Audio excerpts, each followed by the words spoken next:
네, 2022년 5월 9일 이정훈입니다. 드디어 5년이 흘렀군요. 오늘의 제목 빠이빠이 문재인. 무슨 말 하나 윤석열. 궁금합니다. 대통령은 말로 연설로 통치와 정치를 합니다. 사람과 사회를 움직입니다. 그가 어떤 말을 하느냐가 상당히 중요합니다. 오늘 문재인 대통령 퇴임 연설을 했습니다. 이 양반이 상당히 퇴임 의식을 많이 치르고 있어요.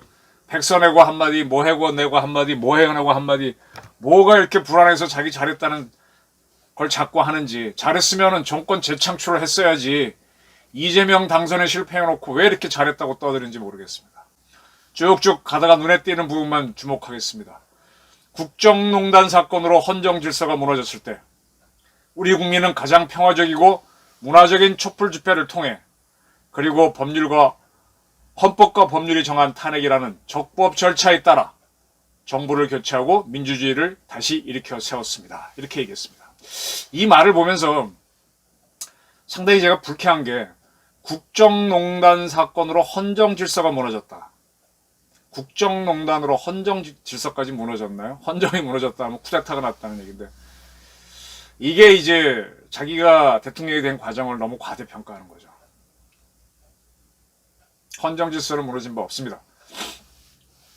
국정농단인지 아닌지도 좀 봐야 되는 거고. 그리고 우리 국민은 가장 평화적이고 문화적인 촛불 집회를 통해 자, 요런 표현을 하는 거 보게 되면 계속 자기가 대통령이 된 과정을 그때 촛불에 많은 국민이 참여했으니까 국민과 더불어 했으니 나는 이노센트, 죄가 없다, 면죄부다, 국민과 같이 나는 면죄부를 받아야 된다, 이런 것들이 많이 보여요. 그 당시 촛불 시위가 일어난 건 좌파들이 주도한 거고 세월호 사건 등등을 통해 계속 주도를 한 건데 저는 분명히 말씀드릴 수 있습니다. 그 시절에 민주당 사람들과 통화하면은 그런 얘기가 있었어요. 촛불 시위가 처음에 좌파들이 주도했을 때 자기는 참여 안 했습니다. 왜? 이걸로 헌정 질서가 무너지게 되면은 촛불 사건으로 헌정 질서가 무너졌죠. 탄핵으로 왔으니까. 국정농단이 아니라.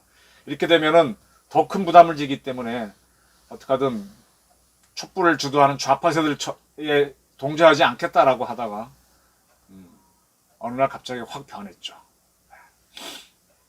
그래서 그 촛불로 인해서 탄핵으로 가는 그 과정들은 문화적이고 평화적. 글쎄, 이게 문화적입니까? 그리고 계속해서 헌법과 법률이 정한 탄핵이란 적법 절차에 따라 교체했다 그러는데 요 문제는 한번 세월이 지난 다음에 다시 한번 살펴봐야 됩니다. 그때 이정미 헌재 소장이 한 행동이 과연 옳았는지 다시 봐야 됩니다. 민주주의를 다시 일으켜 세웠다 그러는데 대한민국이 민주국가니까 탄핵까지도 할 수 있었지 무슨 민주주의를 다시 일으켜 세웠습니까? 과도한 민주주의 때문에 이러한 꼴이 된 거지. 요거는 문재인 씨가 얘기하는 교모한 거짓말, 자기 변론으로 저는 봅니다. 나라다운 나라를 요구한 촛불 광장의 열망에 우리 정부가 얼마나 부응했는지 숙연한 마음이 됩니다. 나라다운 나라를 요구했다. 이것도 그 당시에 좌파들, 우리 사회에는 대한민국이 부여한 자유를 이용해서 마음껏 떠드는 좌파 세력이 있습니다. 그 자들이 선동을 합니다. 이게 나라냐? 그거를 대한민국을 이끌어가는 정당 중에 하나인 더불어민주당 사람들이 편승을 하면서 정권을 차지했죠. 그래놓고 지금 와서는 나라다운 나라냐, 이게 나라냐고 요구한 세력들이 정이고 그 지적을 받았던 박근혜 정부는 부라고 봐가지고 자기들도 옳다라고 하면서 스스로 좌파의 인질이 됐습니다.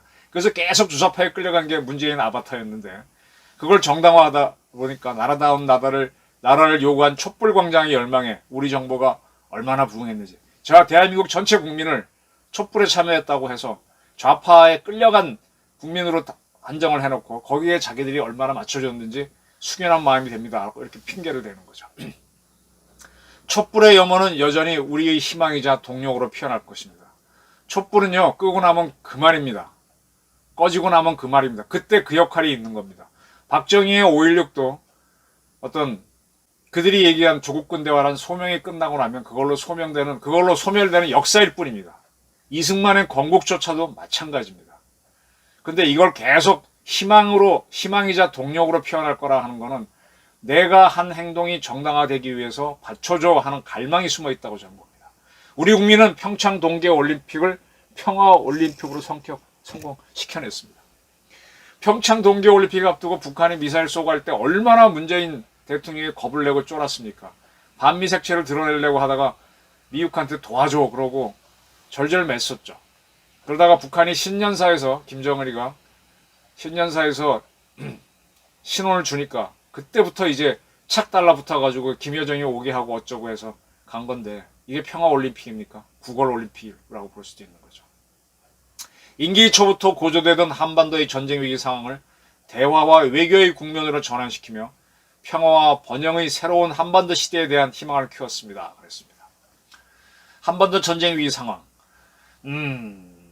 모르겠어요. 저는 제 자신이 굉장히 겁이 많다고 생각하는데 제 주변 분들은 저보고 겁이 좀 없고 뭐 뚜벅뚜벅 간다라고 하는 표현을 하는데 그거는 각자가 느끼는 위기 상황에 대한 감이 달라서 그럽니다. 뭐라 그럴까요? 저는 지금은 거의 안 하지만은 바위 같은 거 조금 탑니다. 근데 남들은 겁을 내는 바위를 이렇게 보면 홀더가 모이면 그냥 갑니다. 갈 수 있다고 수직 길이라서 그렇지 크게 두려움 없이 가는데 겁내는 분들은 아예 붙지를 못하거든요. 한반도가 전쟁 위기냐 아니냐 이 판단은 어떤 사람은 총소리 꽉 나면 전쟁을 떠올리지만은 글쎄요, 저는 외교안보를 쭉 보면서 웬만큼 터져도 이건 전쟁 아니다라는 생각이 듭니다. 그렇게 전쟁이라고 할 때는 벌써 부대가 이동하고 무선 침묵이 있고 물자가 이동하고 그런 것들이 있을 때 조용해지면 전쟁이다 싶지만 꽝꽝 쏘면 전쟁 한두 발 갖고는 전쟁 아니라고 보거든요.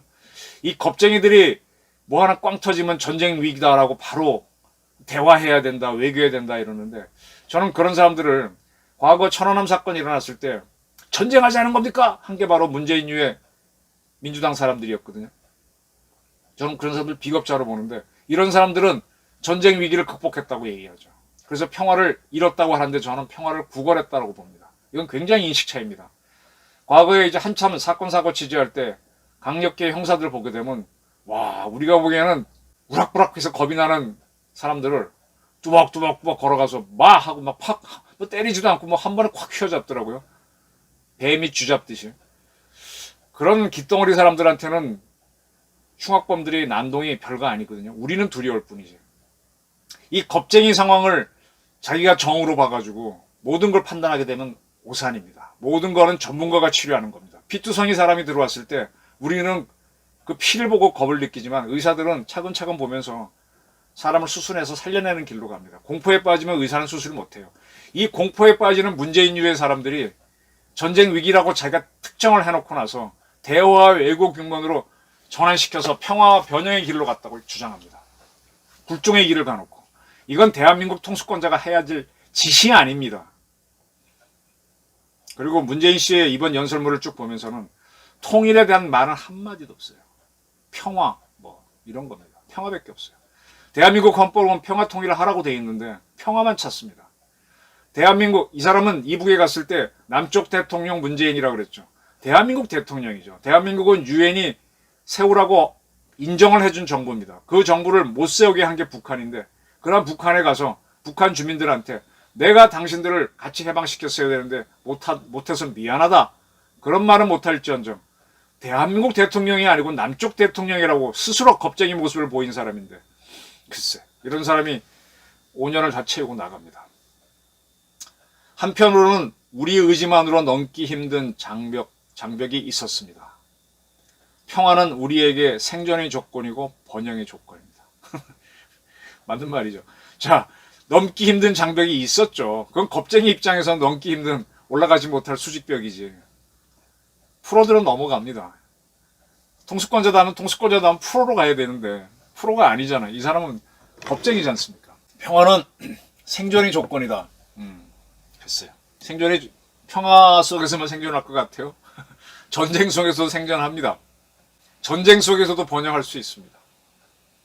요것만 보는 사람은 평화만 매달리는데 이게 이제 외눈박이라는 거고 상황에 대한 돌파 능력이 없는 거죠. 먼저 겁을 먹는 대통령 그런 사람이었다는 것이죠. 남북 간의 대화 재개와 함께 비핵화와 평화의 제도화를 위한 노력이 지속되길 간절히 바랍니다. 자기가 대화를 하고 비핵화 하지도 못했고 오히려 북한의 사이비 비핵화에 끌려간 사람이니까 평화의 제도화를 노력해달라. 다음 대통령도. 구걸꾼을 만드는군요. 그러면서 일본의 부당한 수출 규제로 인한 위기를 온 국민의 단합된 힘으로 극복해내는 것은 결코 잊을 수 없습니다. 일본은 싸우지. 적이 누구고 친구가 누군지. 그리고 과거에 우리를 지배했던 일본하고 지금의 일본을 구별 못하면 이러한 역사관이 나옵니다. 이게 586, 386 운동권의 논리입니다. 북한의 논리입니다. 소부장 산업의 경쟁력 강화는 제조업 경쟁력 강화로 이어졌습니다. 소부장은 소재 부품 장비죠. 소재 부품 장비 산업 경쟁력 강화는 제조업 강화로 이어졌습니다. 이 말을 하는 거를 들으면 좀 역겨운데 대한민국이 자랑하는 세계 최강의 산업 중에 하나가 원자력입니다. 이 양반이 탈핵을 함으로 인해 갖고 대한민국 원자력 사이클이 있잖아요. 소재를 만들고 그걸 돌리고 이 부품이 교체가 되고 하는 것도 새로운 원전 만들고 이런 원자력 부품 산업이 많이 5년 동안 죽어버렸지 않습니까? 수출도 못했고 소부장을 죽여놨잖아요. 뭐를 했다는 건지. 이거 본인이 이렇게 열심히 안 뛰어도 우리 기업들이 합니다. 그 중에 한 분야의 원자력을 죽였습니다. 이 사람은. 그리고 이런 얘기를 했어요. 제가 마지막으로 받은 코로나19 대처 상황 보고서는 969보였습니다. 코로나 확진자가 처음 판명된 1920년 1월 20일부터 휴일이나 해외 순방 중에도 빠지지 않고 매일 눈 뜨면서 처음 읽었고 상황이 엄중할 때는 하루에 몇 개씩 올라왔던 보고서가 960보까지였습니다. 좋아요. 대통령 이거 신경 써야죠. 이거는 역시 안보 상황이고 안전사니까 신경 써야 됩니다만 대통령은 북한이 어떻게 도발하고 내가 평화 통일을 위해서 어떻게 할지 거기에 최신경을 써야 됩니다. 그리고 국내에서 이런 사고가 코로나도 물론 신경 써야 됩니다. 코로나에 대해서 최선을 다했다라는 건데 글쎄 뭐 열심히 했겠죠. 그래서 태극기 집회가 나오면은 살인자야 그러는 비서실장을 두고 민노총이 나올 때 이 꾹 다물고 있는 그런 경찰을 두고 그런 정치를 했죠. 그리고 코로나 방역을 잘했다고 매우 길게 이야기합니다. 코로나 위기 속에서 한국은 가장 빠르게 경제 회복했고 1인당 소득 35,000달러를 성장했습니다. 라고 하는데 유감스럽게도 대만은 한 지난 20년 동안 10몇 년 동안 우리보다 1인당 GDP가 뒤져 있었습니다. 그전에는 우리보다 많았죠. 근데 문재인 시대를 지나면서 이번에 차이 잉원이 한국을 앞질 것 같다라는 발표를 했습니다. 그리고 코로나 대처도 대만이 훨씬 잘했습니다. 한국판 뉴딜은 한국을 디지털과 혁신 등 첨단 과학기술 분야의 강국으로 각인시켰고 한국판 뉴딜 들어보셨죠? 기억하세요? 저도 한번 다뤘던 게 있는데 뭔 소리요? 그랬었어요 그때는. 탄소 중립 선언은 기후위기 대응과 국제협력에 한국을 선도국가로 만들었습니다. 탄소 중립하려면 원자력 해야죠. 원자력은 못하게 해놓고 뭔 소리요? 대한민국은 위기에 강한 나라, 아무도 흔들 수 없는 나라, 세계를 선도하는 나라로 도약했습니다. 대한민국은 문재인 시절에 북한이 꽝 하면 마구 흔들리는 나라, 그래서 평화를 구걸하는 나라가 됐습니다. 대통령 때문에 국민 의사와 관계없이 세계를 사이비로 선도했었죠. 네, 북한이 체제 보장을 하면 비핵화하겠다라고 한 건데 체제 보장이라는 말을 싹 빼고 트럼프한테 가서는 북한이 비핵화하겠다라고 해서 미북 회담이 나도록 허위로 선도를 했죠. 그리고 그러한 트럼프가 노벨 평화상을 받으면 북한을 풀어줄 거로 생각하고 그런 공작을 하다가 오히려 하노이 노딜이라고 하는 트럼프의 역공작에 나가 떨어진 게 문재인 정권입니다. 위기에 강하지 않다는 것은 북한이 미사일 쐈을 때 이미 증명된 바가 있고요. 이런 식으로 연설을 했습니다. 5년 전에 문재인 대통령은 취임사를 발표했는데 그때 처음 한 문장, 두 문장, 세 문장, 다음에 네 번째 문장에서 네 번째, 5개 문장에서 이렇게 지금 제 가슴은 한 번도 경험하지 못한 나라를 만들겠다는 열정으로 뜨겁습니다. 이렇게 돼 있어요. 한 번도 경험하지 못한 나라를 만들겠다는 열정으로 뜨겁습니다. 글쎄, 참 경험하지 못한 나라를 치러봤습니다. 어떻게 주사파들이 대한민국의 주력이 돼서 저렇게 흔들어댑니까? 대한민국이란 나라가 체제가 있는데 검수완박을 만들어서 우리 형법 체제를 저렇게 형사법 체제를 흔들어 버립니까? 다시 이거를 원위치시키는 거를 개혁이라고 해야 될 정도로 힘든 상황을 만들어 놓고 그렇게 만들 목표를 하고 들어왔던 정권이거든요. 존경하고 사랑하는 국민 여러분, 힘들었던 지난 세월 국민들은 이게 나라냐라고 물었습니다. 이렇게 연설했는데 지금 제가 던질 수 있는 말은 이건 나라냐 이겁니다. 당신이 정치를 잘했으면 5년이 지난 지금 정권 재창출을 하지 왜 뺏겨? 한 번도 경험하지 못한 나를 만들어서 잘 됐으면 그 다음에 정권 재창출하지 왜 못해? 그렇게 압도적으로 지지가 있었고 근데 왜 후보 자체가 이재명 같은 그런 범죄 덩어리를 후보로 내세우게 돼요? 그러니까 진짜 한 번도 경험하지 못한 나를 만들어줬죠. 그때 그런 취임식에서 준비를 마치는 대로 청와대에서 나와 광화문 대통령 시대를 열겠습니다. 이거는 뭐 안 지킨 건 넘어갔다 칩시다.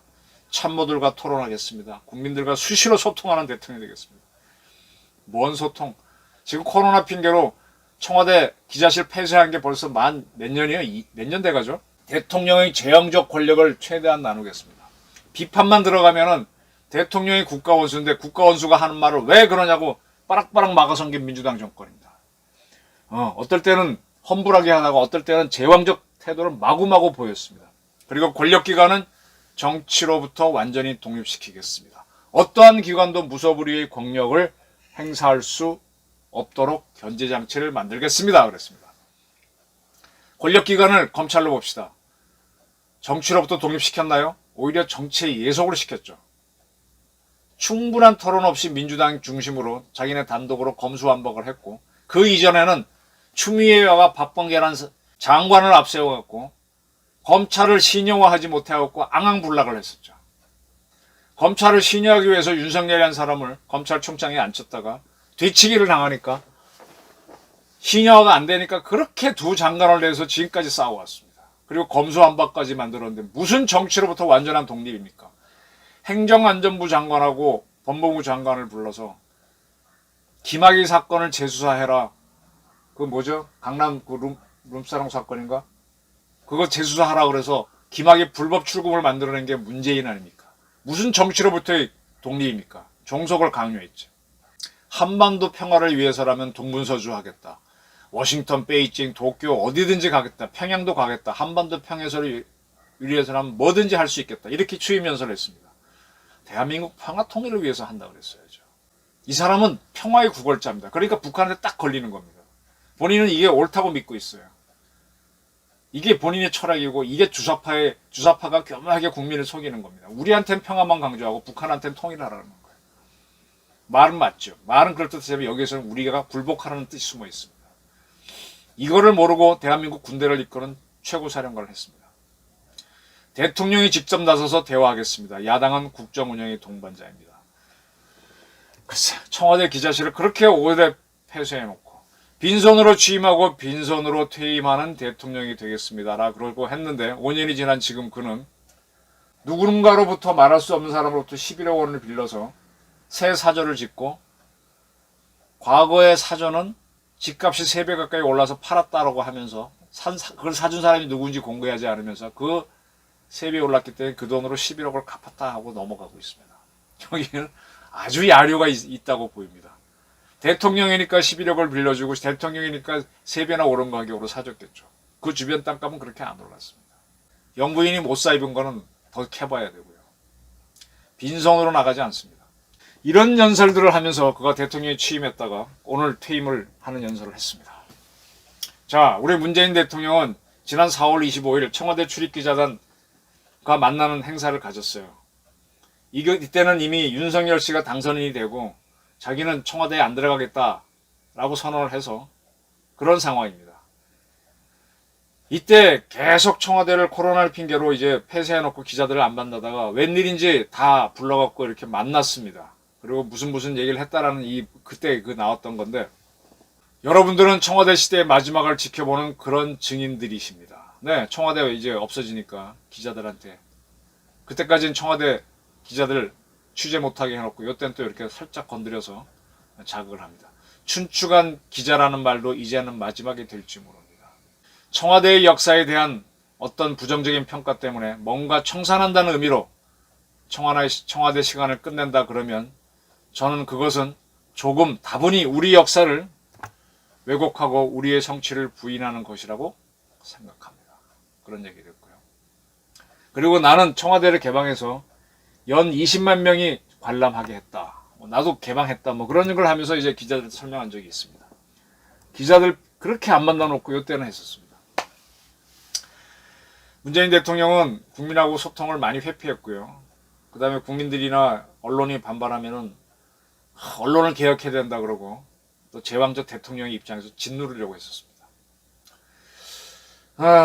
상대적으로 노무현 씨는 인간적이었던 것 같아요. 그분이 퇴임을 하고 나서 밀양역에 도착했을 때 KTX 기차 타고 가서 내려갔고 밀양역에 연설했다는 거 이렇게 보니까 잘했다는 사람도 있고 못했다는 사람도 있고 나에 대해서 그런데 원래 세상이 그런 거 아닙니까? 나는 고향이 경남인데 경남 사람들이 나 때문에 부끄럽지 않을까 했는데 그렇게 봐줬으면 좋겠습니다. 예쁘게 봐주십시오. 이렇게 연설을 하고 웃기더라고요. 이 문재인 대통령처럼 내가 잘했다, 검수완박 해놓고 잘했다 이런 식으로 웃기지 않았어요. 자, 이렇게 해서 문재인의 시대는 끝났고 저는 앞으로 궁금한 게 내일 오전에 있을 국회에서의 윤석열 대통령 취임 연설입니다. 근데 이 윤석열 대통령 취임 연설에 곡절이 있습니다. 뭐가 있냐? 이 취임사는 박주선 대통령 취임 준비위원장이 준비를 했던 걸로 알고 있어요. 분명히 윤석열 당선인을 인터뷰해서 그의 철학을 넣어서 연설문을 만들었는데 그리고 이제 몇 차례 독해를 하면서 수정을 하죠. 한 번 수정을 하고 그 다음부터는 이게 어찌된 일인지 다른 데로 넘어갔습니다. 그리고 저도 잘 취재가 안 돼요.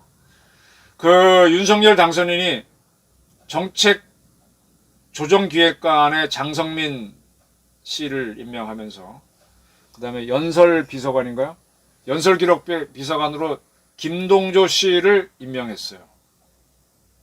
정책조정기획관은 쓴소리 하라는 자리로 만들어 놓은 것 같아요. 장성민 씨는 과거에 DJ를 모셨고 호남 분이고 상당히 정치도 알고 그런 스타일인데 장성민 씨도 개인적으로 아는 분입니다. 근데 얼마나 이제 쓴소리를 해줄지는 저도 궁금합니다. 근데 자, 연설 기록 비서관으로 임명한 김동조 씨가 있으니까 그쪽에서 그 다음부터 연설문을 취임사를 새로 썼는지 바꿨는지 지금 아무도 잘 모르겠어요. 본인들만 아는 것 같은데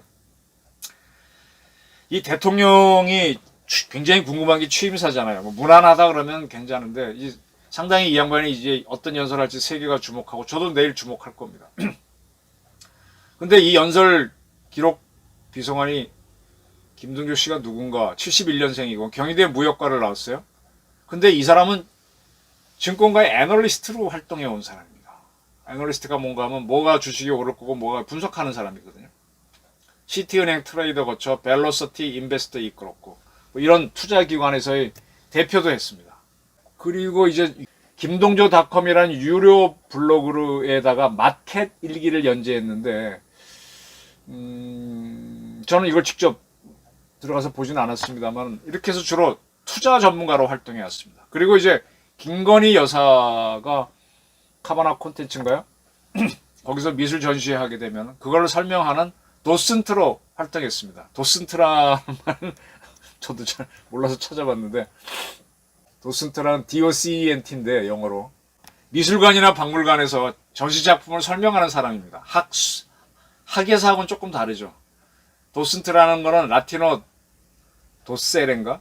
가르치다는 말에서 유럽에서는 시간 강사를 가르치는 뜻입니다. 그러니까 미술작품을 설명하는 건데 이 김건희 여사가 코바나 콘텐츠에서 뭔가 행사를 하면 그 작품을 설명하는 그런 역할을 했기 때문에 김건희 여사와 가까운 사람이다. 그래서 했다. 그리고 지난 대선 기간에는 그 캠프에서 뭘 했다 그러더라? 메시지 전달하는 그런 걸 했답니다. 그리고 책으로는 모두 같은 달을 보지만 서로 다른 꿈을 꾼다. 그러죠. 똑같은 걸 보고 다른 생각하죠.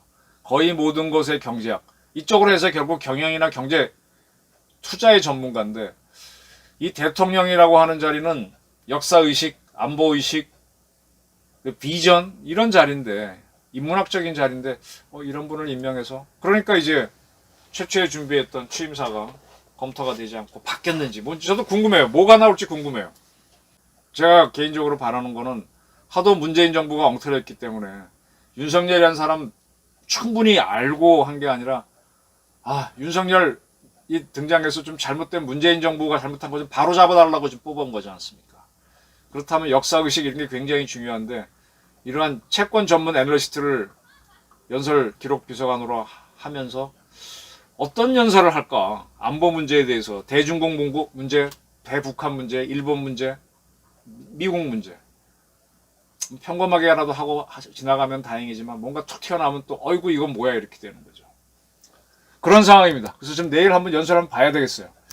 빠이빠이 문재인, 당신이 무슨 얘기 죽게 오고 가는 거는 이제 알았고 끝났고 윤석열 무슨 말 하나 이 말에서부터 이제 다음 정부를 구성하는 그런 정치가 시작됩니다. 윤석열이 실패하면 한국은 좀 힘들어질 것 같아요. 뭐 망하지는 않겠지만 그러나 역사의식이 있고 통수의식이 있는 그러한 명연설 그리고 평화 통일을 지향하겠다는 그런 확실한 연설을 저는 기대합니다.